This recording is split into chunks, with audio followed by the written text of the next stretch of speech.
नमस्कार साथियों, आपका स्वागत है हमारा चैनल DDS पर। जी हाँ दोस्तों, आज हम कक्षा 6 और 7 की कार्य पुस्तिका के लेके आपके सामने आए हैं। जी हाँ दोस्तों, तो आज हम जो कार्यपत्रक आपके सामने सॉल्व करने वाले हैं वह है 16, 17, 18, 19, 20।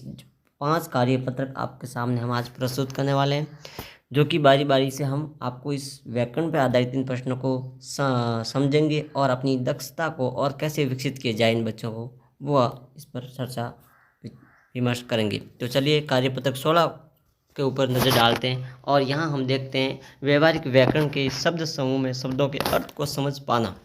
पहला हम क्या है, वाक्यांश के लिए एक शब्द।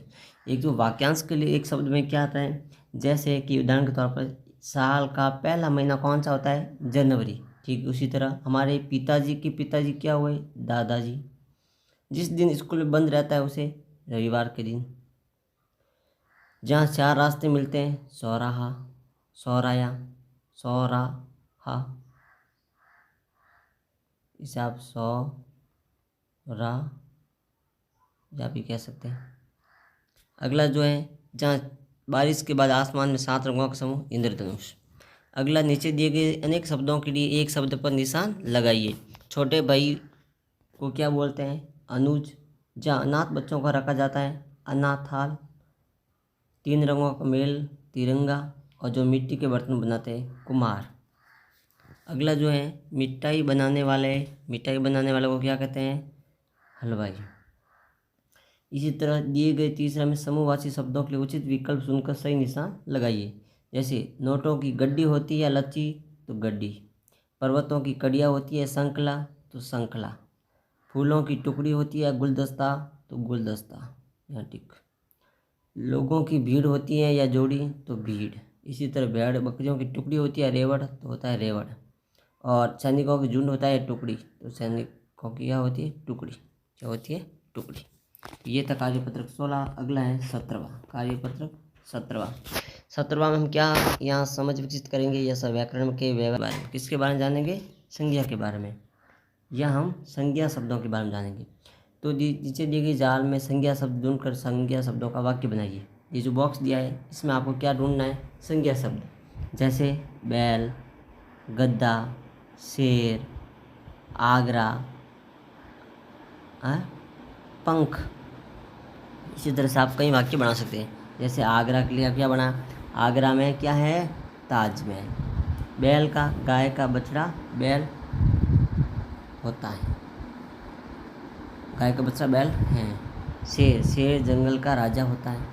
मछली जल की रानी है। पंख, पक्षी पंख के द्वारा उड़ते हैं। गद्दा बोझ होता है। कर, मनुष्य का कर यानी हाथ 2 होते हैं। इसी तरह द्वारा कार्य होता है। इसी तरह आप अगला दूसरा दिए गए शब्दों वाक्यों को पूरा कीजिए। क्या है, इन संज्ञा शब्दों से वाक्य पूरा कीजिए। यमुना, दिल्ली, श्रीनगर, नर्मदा, गोदावरी, नई दिल्ली। यमुना के किनारे क्या बसा हुआ है, दिल्ली। यमुना, नर्मदा और गोदावरी भारत की क्या है, प्रमुख नदियाँ। यहाँ आप ये लिख सकते हैं। डल झील कहाँ स्थित है, श्रीनगर में। और भारत की राजधानी नई दिल्ली। ये खाली जगह में आप ये लिख सकते हैं। अगला है जातिवाचक संज्ञाओं में से सही संज्ञा शब्द सुनकर नीचे लिखे वाक्य को पूरा कीजिए। जंगल का सबसे बड़ा पशु क्या होता है, हाथी। लकड़ी प्राप्त होती है वृक्ष से। कोलकाता भारत का प्रसिद्ध शहर है। और खेत में हल कौन चलाता है, किसान। इसी तरह अगला चौथा समूहवाचक में सत्ता, श्रृंखला, दल और काफिला। मधुमक्खियों का क्या होता है, सत्ता। ऊँटों का क्या होता है, काफिला। पहाड़ों की क्या होती है, श्रृंखला। और डाकों का क्या होता है, दल। क्या होता है, दल। चलिए अगला जो हम आपके सामने कार्य पुस्तक में लेना आए हैं वो है, क्या लेकर आए हैं, 18वां। क्या है, 18वां। इसमें हम क्या जानेंगे, लिंग के बारे में। क्या, लिंग के बारे में। तो पहले आपको बता देते सामान्य भाषा में लिंग किसे कहते हैं।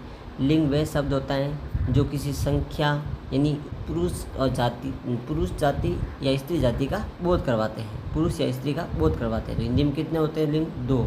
एक तो होता है पुल्लिंग, एक होता है स्त्रीलिंग। क्या होता है, स्त्रीलिंग। क्या होता है, स्त्रीलिंग।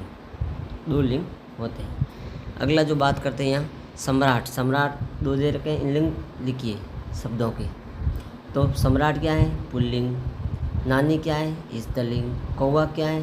पुल्लिंग। नदी क्या है? स्त्रीलिंग। कविता क्या है? स्त्रीलिंग। सोमवार क्या है? पुल्लिंग। हाथी क्या है? पुल्लिंग। हिमालय क्या है? पुल्लिंग। मोहिनी क्या है? स्त्रीलिंग। कोयली क्या है? कोयल स्त्रीलिंग। ये शब्द आपको पढ़ने हैं। अगला जो लिंग परिवर्तन यहाँ चेंज करना है, वर का क्या हो जाएगा? वधु। ध्यान रखिएगा, वधु में उ हमेशा बड़ा आता है, उ बड़ा आता है। पुत्री का क्या हो जाएगा? पुत्र। गाय का क्या हो जाएगा? बैल। मोर का क्या हो जाएगा? मोरनी। लड़का का क्या हो जाएगा? लड़की। ये आपको पढ़ने हैं। अगला यहाँ जो ऊपर दे रखी टेबल, इनमें से ही यहाँ लिंग 60 पेज में अलग अलग लिखना है। पुल्लिंग अलग करना है और स्त्रीलिंग अलग करना है। जैसे टेबल, घर, पेड़, बकरा, इसी तरह पेन, गाय, केले, किताब, ये इसमें लिखना है। अगला जो कार्यपत्र आपके सामने है वो है 19वां, और इसमें हम जानेंगे मुहावरा के बारे में। मुहावरा जो एक वाक्यांश होता है, क्या होता है? वाक्यांश। इनमें वाक्यांशों का उपयोग होता है। तो चलिए देखते हैं मुहावरा का क्या अर्थ है। अंधे की लकड़ी। अंधे की लकड़ी को कहाँ मिलाएंगे? एकमात्र सहारा। क्या होगा? एकमात्र सहारा। नाक में दम करना, परेशान करना। कमर कसना, तैयार हो जाना। कान पर जू न रखना, कायरता।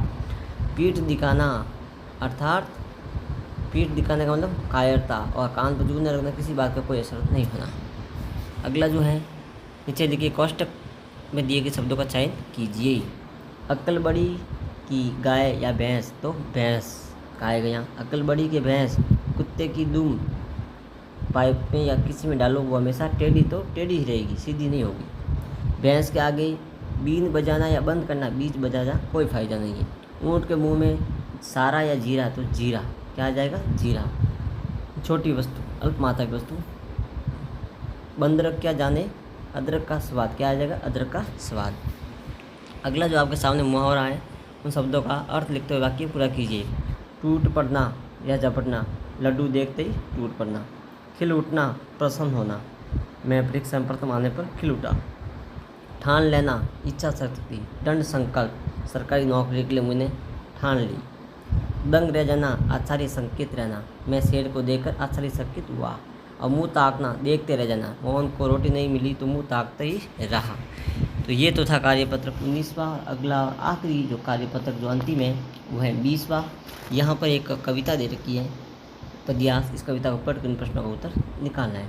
नाव लहर में मचल रही है, धीरे धीरे उछल रही है, कभी बड़ी तेज से बढ़ती हैं, कभी संभल रही हैं। चलती जाती दूर दूर तक, बहती जाती दूर दूर तक, नाव में हमें लगती सुंदर, कैसी से निकल रही है। तो नाव उछल रही है कैसी? लहर में, रेत पर, सड़क पर, खेत में। लहर में। किस में उछल रही है? लहर में। नाव हमें लगती है कैसी? सुंदर या उड़ावनी? सुंदर। नाव कहाँ से निकल रही है? कहीं सैर करने के लिए निकल रही है। कविता को समझिए और लिखिए। नाव, लहर मचल रही है, धीरे धीरे उछल रही है, कभी वह संभल रही है, कभी वह दूर तक जाती है। यानी नाव अलग रूप का की तरह अपनी जीवन में आगे विपरीत बढ़ती रहती है, जल के धारा के विपरीत बहती रहती है। बताओ इसके विलोम शब्द। पास पास, दूर दूर, धीरे धीरे, तेज तेज, कभी कभी, रोज़ रोज़ या हमेशा, बड़ी बड़ी, छोटी छोटी। सुंदर, कुरूप, क्या हो जाएगा? सुंदर का कुरूप, कुरूप क्या हो जाएगा? कुरूप। और चलते चलते तो दौड़ते दौड़ते। तो चलिए दोस्तों, हमने आपके सामने कक्षा 6 और 7 के कार्यपुस्तिका के कार्यपत्र 16, 17, 18, 19, 20 बड़े आसानी तरीके से, बड़े सरल भाषा में आपको समझाया। आशा करता हूँ कि आपको ये वीडियो और ये का अच्छा लगे दोस्तों, तो सब्सक्राइब ज़रूर करिए। धन्यवाद।